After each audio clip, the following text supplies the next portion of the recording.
Anyway, Time Magazine also chose WNBA superstar Caitlin Clark as their Athlete of the Year. Okay, here's the problem. A lot of conservatives are having a fit over her interview, and here's what they're so mad about. Watch. It's a story that has shaken the WNBA to its core. Caitlin Clark, named Time Magazine's Athlete of the Year and widely celebrated for her incredible rookie season, just made comments that have sparked debates far beyond basketball. Her acknowledgement of race and privilege within the league has left fans divided, players reflecting, and commentators like Stephen A. Smith passionately defending her stance. The Indiana Fever star was named Time Magazine's Athlete of the Year earlier this week, and she took time to acknowledge that race played a role in her success this year. Here's a passage from the article in Times Magazine, quote, "I want to say I've earned every single thing, but as a white person, there is privilege. A lot of those players in the league that have been really good have been black players. This league has been built on them. The more we can appreciate that, highlight that, talk about that, I think it's very important.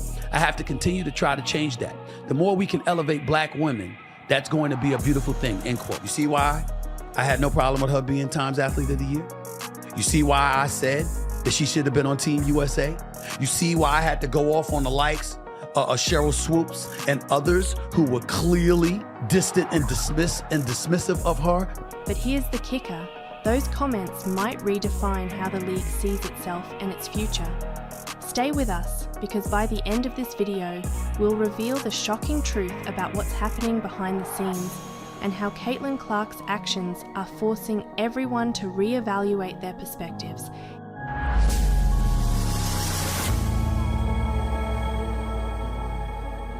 Caitlin Clark's rise in the WNBA has been nothing short of meteoric.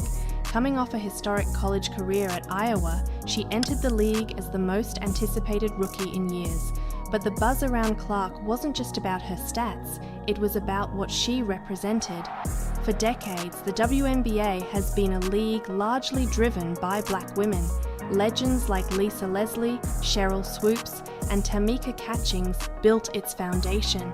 However, Clark's arrival brought an entirely new level of attention, fanfare, and most importantly, financial investment.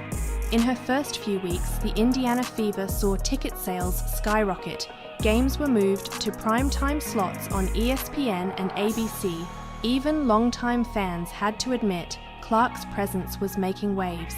Therefore, when she said in her Time Magazine interview that she was aware of her white privilege and how it had played a role in her success, it struck a chord with many. Going to the WNBA, like I've said, I feel like I've earned every single thing that's happened to me over the course of my career. But also, I grew up a fan of this league from a very young age. Like, my favorite player was Maya Moore. Like, I know what this league was about. And like I said, like, it's only been around 25 plus years. So I know there's been so many amazing black women that have been in this league, and continuing to uplift them, I think, is very important. And that's something I'm very aware of. But here's the twist. Those comments didn't just draw applause. They reignited simmering tensions about race, recognition, and opportunity within the league. Now, some conservatives are accusing her of, quote, bowing to the woke mob, unquote, for acknowledging her privilege. Some players praised her honesty, while others, including outspoken critics, felt it was a reminder of how much work still needs to be done. I'm struggling. There's nothing to be triggered, and this is not the first time that she has acknowledged the people whose shoulders she has stood upon. I mean, the WNBA is a very young league. It's only 25 years old, and I'm on the board of the WNBA Board of Advocates. It's over 80% black, because white viewers have grown 156% year over year and 301% on ESPN networks. That matters not only for the white players, but for the black players too. Everyone wins. Because they're always triggered. They're just, find a subject, what's the trigger du jour? Stephen A. Smith, never one to shy away from controversy, weighed in. On his podcast, he passionately defended Clark, arguing that the backlash she received wasn't just misplaced, but downright unfair. He said, "It was sisters resentful of her. Be resentful of the system. Be resentful of the folks, primarily the white folks, who basically disenfranchised y'all all of these years before she came along, who denied you the acclaim and the allure and the profits you richly deserved. But you don't take that out on Caitlin Clark. not her. Smith's argument boiled down to this: Clark wasn't the problem. If anything, she was trying to help solve it. Her presence in the league, combined with her willingness to acknowledge privilege, was a step toward progress. But the pushback she received highlighted how deeply rooted some frustrations still are. To understand why Clark's comments carried so much weight, you need to look at the history of the WNBA. For years, players have fought for better pay, more media coverage, and improved working conditions. They've marched, protested, and spoken out, often with little to show for it. However, Clark's arrival coincided with one of the most significant changes in the league's history: the introduction of charter flights. For over 2 decades, WNBA teams flew commercial, a reality that players like Sue Bird and Diana Taurasi had called out for years. But within weeks of Clark's rookie season, charter flights became a reality. Because when she came into the WNBA, for 22 plus years, they had been flying commercial. They were begging for chartered flights. She arrives there, and 2 weeks later, they got chartered flights. While it wasn't directly because of her, many attributed the sudden shift to the massive attention she brought to the league. Therefore, when critics accused Clark of benefiting from a system that had long ignored black players, it wasn't entirely surprising. But Smith's counterpoint was clear: blaming Clark wasn't the answer. He drew parallels to the civil rights movement, saying, When black folks was marching during the civil rights era and fighting every battle they possibly could, they weren't dismissive, nor did they insist in denigrating the white people who marched with them. They saved the venom for those who wouldn't. You don't run away from people who support you. You run to them, especially when they're in a better position than you to help you. But the criticism Clark faced wasn't just about her comments. It was about what she symbolized. To some, she represented a system that only started to pay attention when a white player became the face of the league. Look, I loved her answer. I have no idea, barely know what a basketball looks like, but I loved her answer because she's not letting these folks who want to turn her into some sort of racial avatar define her. Yep. She defines herself, and she said, I am very good at tuning out the noise. Yep. She wants to play basketball, which she obviously does in an excellent manner, has broken all sorts of records. If anybody else was recognizing pioneers of their industry who toiled away for 25 years with basically little recognition and very little pay, and she is acknowledging them, seeing them, respecting them, and thanking them, where is the controversy? That's called gratitude. To others, she was proof that change was finally happening. This duality is what makes her story so compelling and so divisive. As the conversation around Clark's comments grew, other players began to weigh in. Some, like Nafisa Collier, spoke out in support of Clark, praising her for using her platform to bring attention to important issues. Collier said, "We need more people like Caitlin who are willing to have uncomfortable conversations. That's how progress happens." But others were more critical. One anonymous player reportedly said, "It's easy to talk about privilege when you're the one benefiting from it. Let's see her talk about equity when it comes to paychecks." This tension between gratitude and frustration is what makes Clark's situation so unique. On one hand, she's a trailblazer, breaking barriers and elevating the league in ways few thought possible. But on the other hand, her success serves as a stark reminder of how far the league still has to go. And here's the part you've been waiting for, the shocking truth about Caitlin Clark's impact on the WNBA. Despite the criticism, Clark has continued to use her platform to push for change. She's met with league officials to discuss pay equity. She's collaborated with other players on initiatives to highlight the contributions of black athletes. And most importantly, she's refused to back down. Stephen A. Smith summed it up best when he said, "A rising tide lifts all boats. She's trying to be the rising tide that lifts the boats." but it still seems like people are slow rolling their way to a form of progressive thinking that enables them to appreciate the Caitlin Clarks of the world instead of resenting her. Whether you agree with her or not, there's no denying that Clark has forced the WNBA to confront some uncomfortable truths about race, privilege, and progress. But here's the cliffhanger. Will Clark's efforts lead to lasting change, or will the league continue to grapple with the same issues it has faced for decades? Only time will tell. What we do know is this: the conversation has started, and it's not going away anytime soon. They say legends never die, but what happens when the next generation rises to challenge them? Caitlin Clark isn't just rewriting the WNBA's record books.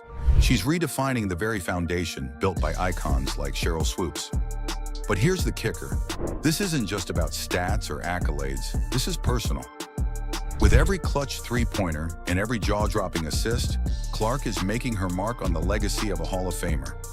The battle brewing between these two basketball titans is about to explode. Stick around, because what we're about to reveal might change how you view the greatest players in WNBA history.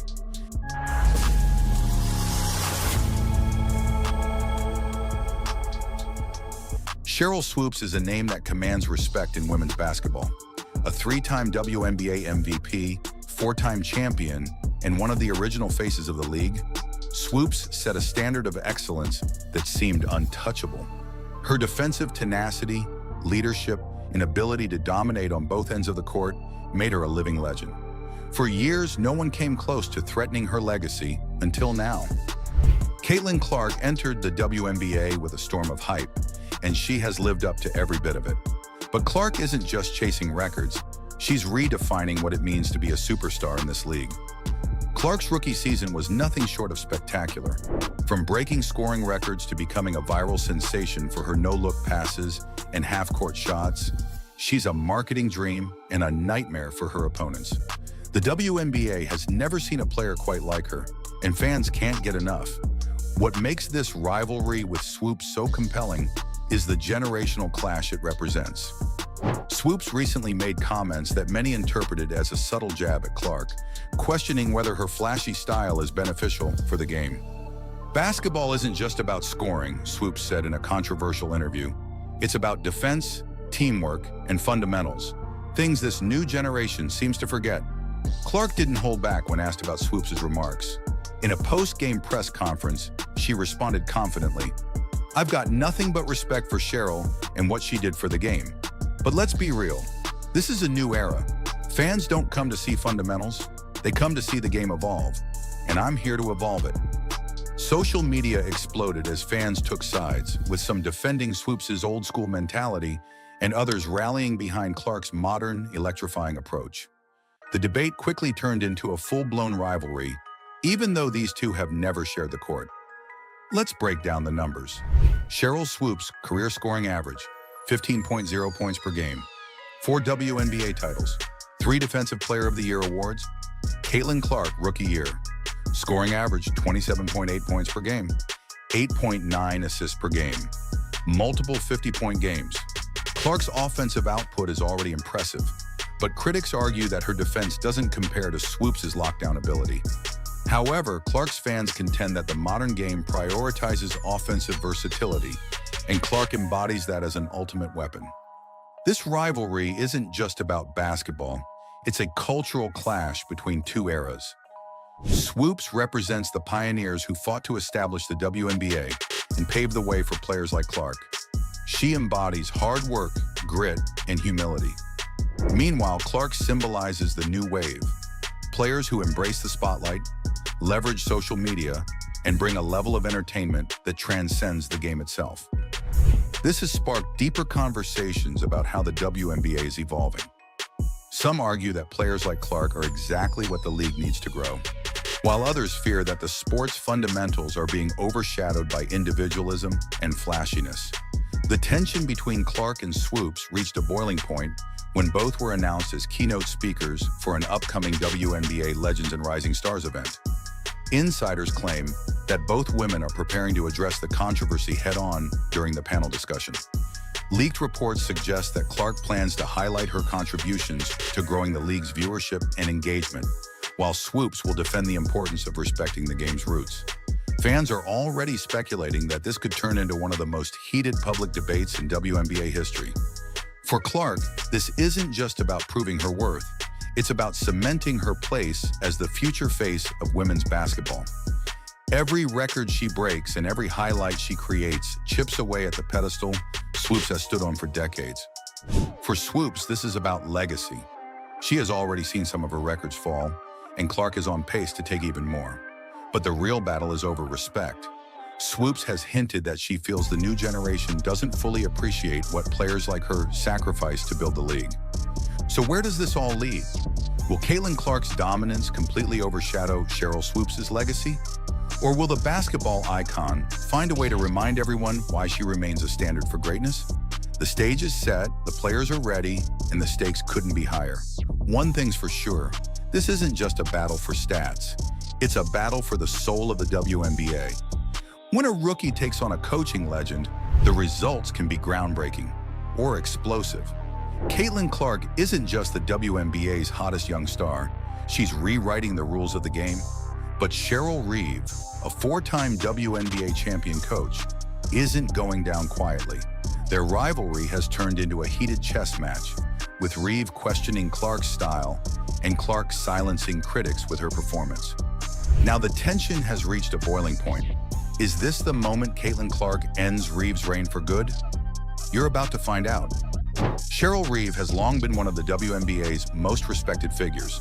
As head coach of the Minnesota Lynx, she has built a dynasty, winning 4 championships and earning Coach of the Year honors 4 times: 2011, 2016, 2020, 2024. Reeve is known for her no-nonsense approach, defensive schemes, and ability to get the best out of her players. Recently, she was named both WNBA Coach of the Year and Basketball Executive of the Year for 2024 after leading the Lynx to a franchise record 30 wins in a season 26. However, this season, her dominance has been challenged by the rise of Caitlin Clark. Reeve's teams have always excelled at shutting down opposing players, but Clark's ability to score from anywhere on the court has disrupted Reeve's defensive strategies. From the moment Caitlin Clark stepped onto the WNBA stage, she became a household name. Her three-point range is exceptional, her court vision impressive, and her ability to perform in clutch moments has made her a fan favorite. In her first matchup against Reeve's Lynx, Clark scored 35 points, recorded 10 assists, and grabbed 7 rebounds, showcasing her talent against a defense that Reeve is known for 13. After that game, Reeve expressed frustration, stating, "We knew what she was capable of, and we still couldn't stop her. That's on us." This frustration reflects a growing narrative that Clark represents a changing of the guard in the WNBA. While Reeve advocates for team-first basketball, Clark's individual brilliance seems to be shifting the league's focus. When asked about Clark's style, Reeve remarked, "The game isn't about one player. It's about how a team executes together. That's what wins championships." In response, Clark asserted, "I don't think putting up 10 assists a game is selfish. If people want to call that me-first basketball, that's on them." Statistically, Clark's rookie season has been historic. 29.4 points per game, league leading. 9.2 assists per game, multiple triple-doubles. Meanwhile, the Lynx have struggled with injuries and inconsistency this season. Critics are starting to question whether Reeve's old-school approach is losing effectiveness in a rapidly evolving league. At its core, this rivalry transcends basketball. It represents a clash of philosophies. Reeve symbolizes disciplined, defense-first basketball that values execution over flash. In contrast, Clark embodies high-scoring, fast-paced play that thrives on creativity and individual talent. Their most recent matchup was one for the ages. So the Lynx entered with a clear plan: stop Clark at all costs. They employed double teams and physical play against her. However, Clark responded with an outstanding performance. 40 points, 12 assists, and a decisive three-pointer from long range to secure victory. After the final buzzer, Reeve's frustration boiled over in her post-game press conference. "We tried everything. She's an incredible talent, but we need to be better." Meanwhile, Clark declared, "They can keep trying to stop me, but I'm not going anywhere. This is my time."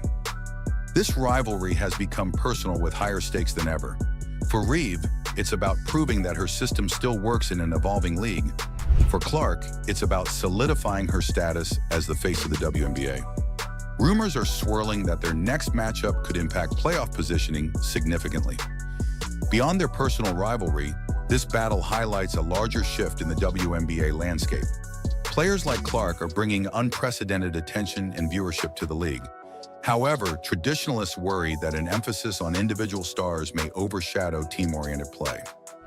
As one of the league's longest-tenured coaches, Reeve has become synonymous with this resistance to change. Yet Clark's ability to dominate while involving teammates challenges that narrative. So is this the moment Caitlin Clark ends Cheryl Reeve's reign for good? Or does the veteran coach have one last trick up her sleeve to remind everyone why she is one of the greatest minds in WNBA history? Their next showdown promises to be an ultimate test of old-school grit versus new-school flash. And insiders suggest this rivalry is far from over. What happens next could redefine the WNBA forever. This version corrects factual inaccuracies regarding statistics and achievements while enhancing clarity and flow throughout your narrative. You're telling me this might be a Jokic move? It's not just that Westbrook wants to come to Denver. It's that Nikola Jokic, I'm told, wants him here. Yeah. And that gives me a little more belief. Obviously, a guy like that, it just kind of turns the volume up. Spinal Tap to 11. It's great. Nikola Jokic has always been a no-nonsense player. He shows up, delivers MVP-level performances, and then goes back to his horses. He's never been involved in front office decisions. Yet, in July, something unusual happened. Jokic made a rare request for a player. Out of all the talent he could have chosen, he asked for Russell Westbrook. Yes, the same Westbrook many critics had written off. Even on media day, Jokic continued to sing the 36-year-old's praises. I mean, of course, we didn't have a good relationship on the court.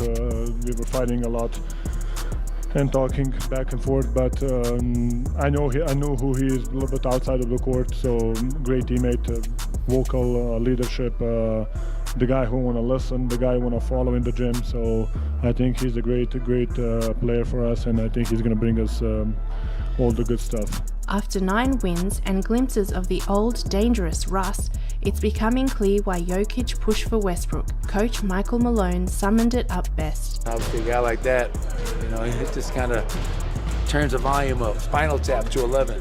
It's great. But still, you have to wonder, how can Westbrook possibly make up for the loss of someone like Kentavious Caldwell-Pope, Denver's most reliable shooter? This also brings up another question. Why does Russell Westbrook face so much hate? This is the same guy who gave us one of the greatest basketball memes ever. The clip is undeniably hilarious. Did you guys lose this game or did the Jazz win this one? What? Bro, what are you talking about, man? Bro, I'm out, man. That nigga's tripping. And perhaps explains why someone like Jokic would gravitate towards Russ.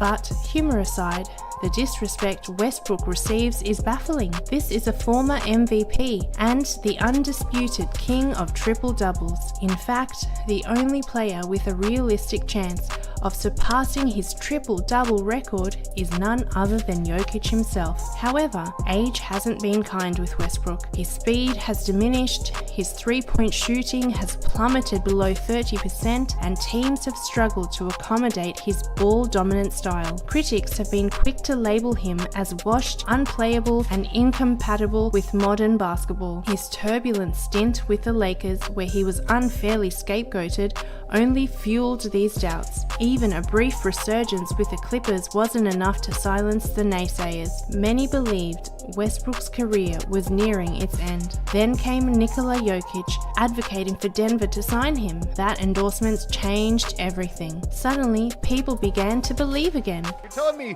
this might be a Jokic move? It's not just that Westbrook wants to come to Denver. It's that Nikola Jokic, I'm told, wants him here. Yeah. And that gives me a little more belief. It's clear that Jokic saw something others didn't. He genuinely believed Denver's system could reignite Westbrook's career.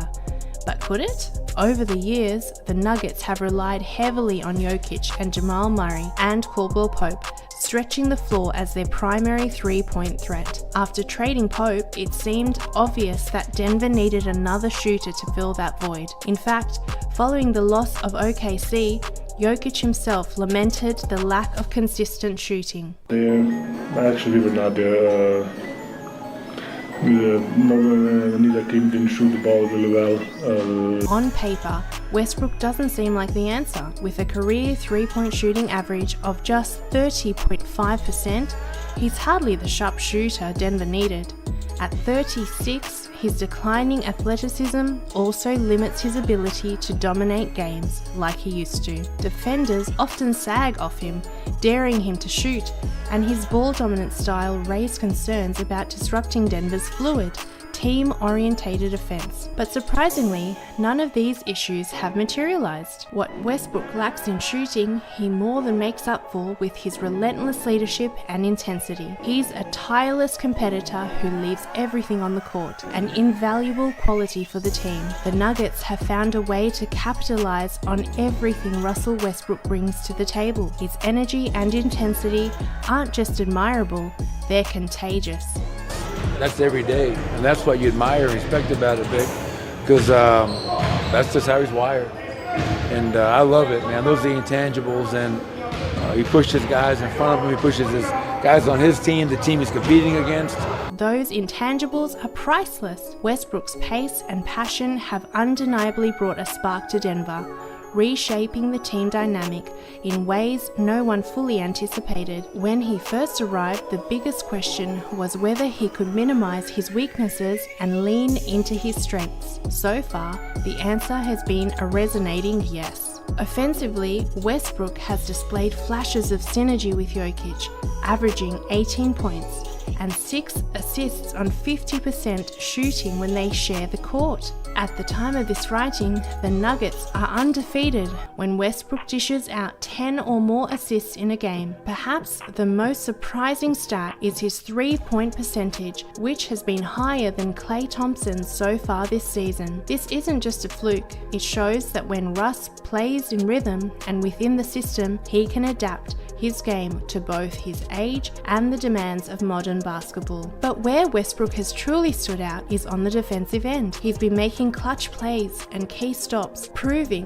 that his commitment to the team extends beyond scoring. What's undeniable is the way Nikola Jokic has helped unlock Westbrook's potential in Denver. Jokic's incredible court vision allows him to anticipate Westbrook's cuts, setting him up for easy in-rhythm buckets. In return, Russ has embraced Jokic's unselfish style of basketball, contributing in ways that go beyond the stat sheet. Whether it's initiating fast breaks or locking down defensively, Westbrook has fully bought into Denver's system. But will this be enough to change his narrative? Westbrook's career has been a roller coaster since his MVP season in 2017. After bouncing between 5 teams in just 4 years and enduring a reputation hit during his time with the Lakers, many doubted if he had anything left in the tank. Interestingly, NBA legend Oscar Robertson predicted much of what Russell Westbrook has faced. Robertson once shared a private conversation with Russ. We're in a room by ourselves talking.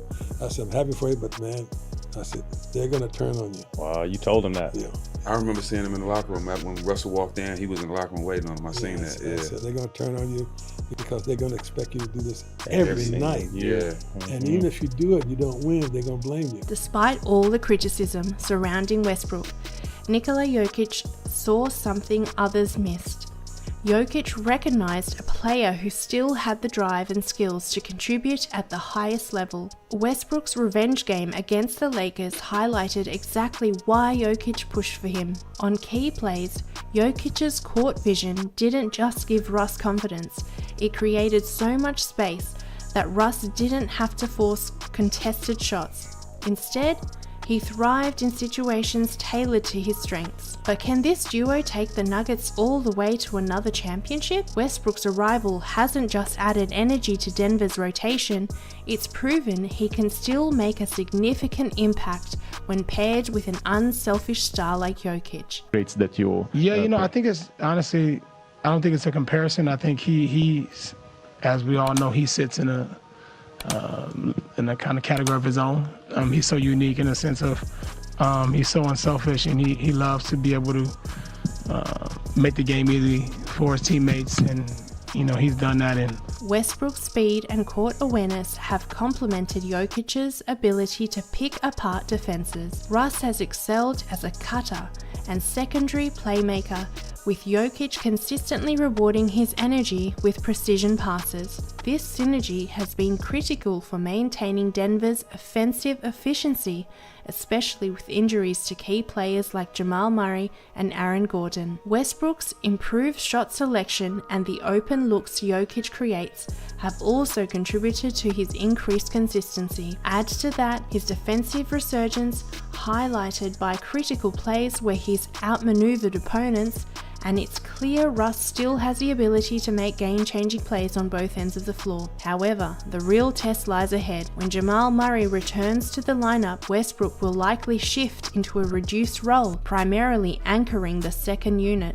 The challenge for Russ will be maintaining his rhythm and effectiveness with fewer minutes, something that has been a struggle in the past. Bringing Russell Westbrook to Denver wasn't just a basketball decision, it was about giving a misunderstood star a chance at redemption. Jokic's influence is evident in Westbrook's revitalization, and the early results prove this partnership is anything but accidental. Jokic saw both the risks and the potential rewards, and his reasoning was simple. Westbrook's pace, energy, and relentless competitive fire could address gaps left by the departures of key contributors like Bruce Brown and Kentavious Caldwell-Pope. However, one issue still looms: the need for a reliable shooter. And when Jamal Murray returns, Westbrook's ability to maintain this form and rhythm in a likely reduced role will be critical. If Russ continues to fully embrace the system though, the Nuggets could boast one of the most dynamic rotations in the league. With Jokic's trust and Denver's established winning culture, there's every reason to believe Westbrook can thrive in this adjusted role. This season could become a defining chapter in his career, not just as a superstar, but as a player who evolved, adapted, and proved he still belongs at the highest level.